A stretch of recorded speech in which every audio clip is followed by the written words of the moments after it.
This is just a very quick general note on the epistle of 1 John.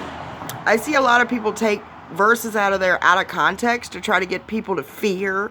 See, if you don't love your brother, it means you're not really saved. None of that is what it's. Let me give you a general overview of what that letter is doing.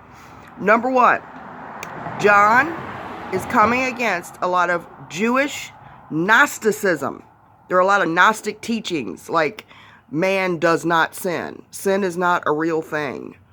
You know, that's why he says if a man says he has not sinned, there's no truth in it. And if we confess our sins, he's faithful and just to forgive us our sin and cleanse us of all unrighteousness. Because these people were claiming there is no such thing as sin. Man doesn't sin. And that was a Gnostic teaching of that time, if you research it.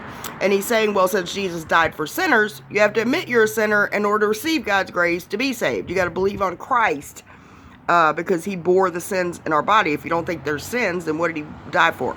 So that's one thing he's refuting there. The other thing is, let's always look at what the letter is about. He says, I write to you so that your joy may be full. So the basic overall context of the letter is for fellowship. It is for fellowship with other brethren. And this was Jewish believers, by the way. These were Israelites that believed. It was for fellowship with brethren and fellowship with God, so that our joy may be full. Not so that we question our salvation by looking at our own behavior to see if we're really saved or not.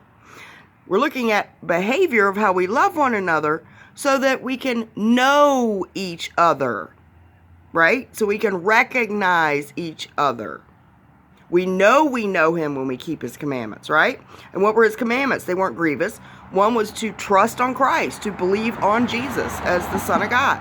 The second was to love one another, okay?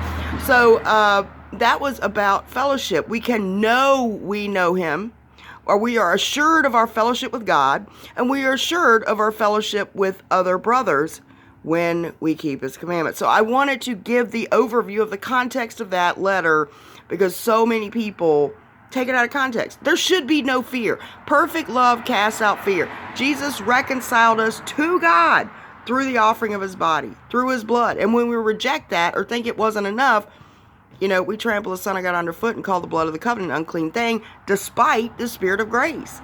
So I just wanted to remind everybody, when you're reading 1 John, keep the context in view. God bless.